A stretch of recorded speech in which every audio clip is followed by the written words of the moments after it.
Após a gravação do último vídeo, eu recebi muitas perguntas e uns papos e uns grupos, né?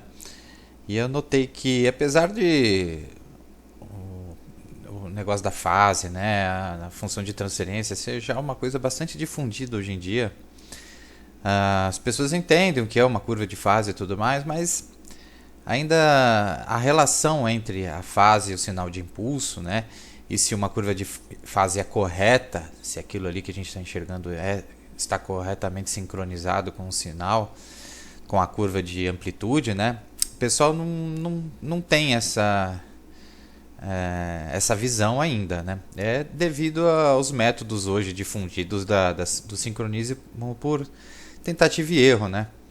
Então aqui esse vídeo é para tentar ajudar a mostrar isso com algumas outras ferramentas do Crosslight. O Crosslight também não é só uma ferramenta para você fazer a junção entre vias, né? Manipulação e tudo mais, mas também para você fazer estudos. Então, vamos pegar esse exemplo aqui, que a gente usou no outro vídeo, e vamos alterar para visualizar as curvas dos filtros elétricas. E na soma, a mesma coisa. Vamos analisar agora a parte elétrica, não ignorando a parte acústica. O outro canal eu mutei. A gente pode desmutar e vai ver que aparece a soma dos dois aqui, mas não, para esse vídeo isso não vai ser utilizado. Bom, aqui a gente consegue enxergar. Vamos mudar o ajuste aqui para uma frequência mais baixa, né? Para dar uma exagerada. E vamos ligar o filtro passa baixa da via. Pronto, olha lá. Aqui vocês podem ver a amplitude e a fase que está igual aqui, né? Então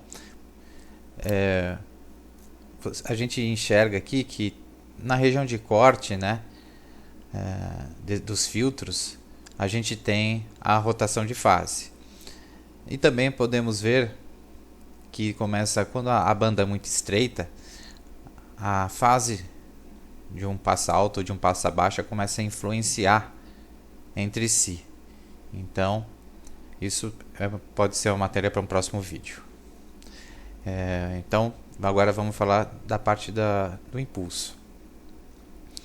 Nesse canal aqui, vamos simular o microfone, a gente indo para longe com o microfone. Aqui é como se a gente estivesse medindo um equipamento ou um microfone colado numa caixa, né? Um equipamento, uma curva elétrica sem nenhum tipo de latência, né? Não tem nenhum processamento, um equipamento analógico provavelmente mostraria uma curva dessa, sem nenhum tipo de latência ou uma latência muito baixa.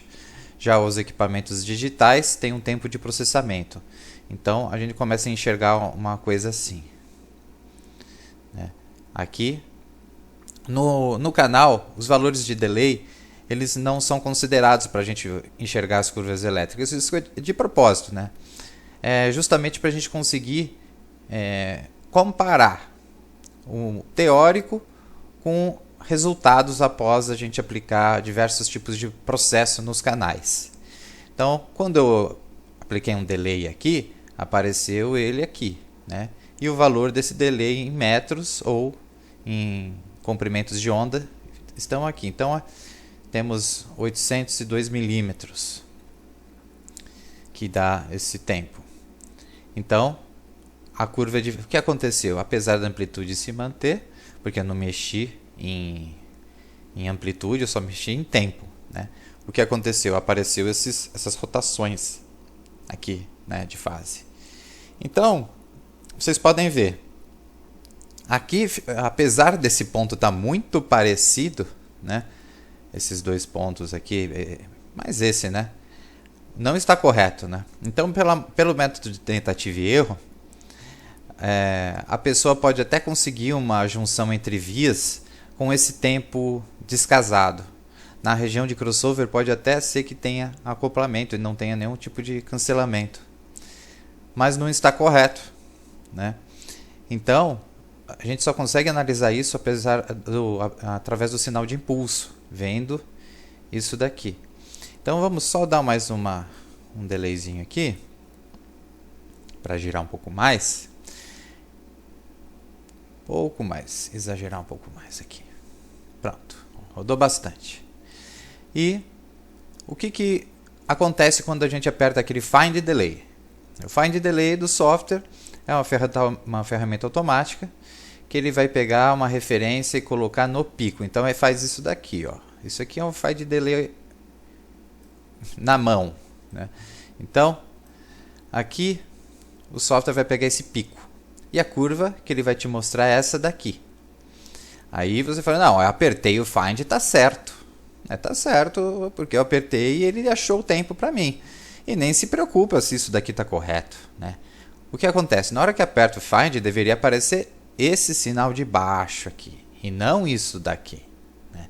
Como que faz para aparecer o sinal de baixo? Sincroniza na subida, igual está lá embaixo. Então, opa, passou. Tá quase, né? Tá quase aqui. Opa. Passou agora para lá, volta um pouquinho. Opa.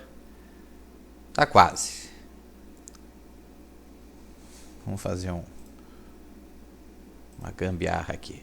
Pronto. Olha lá. Pronto.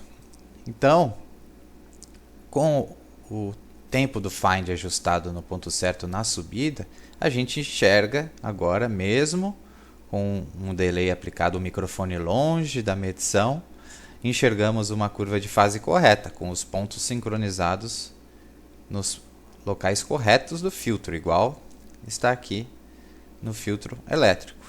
Então, espero que o vídeo tenha ajudado aí a compreensão desses comportamentos.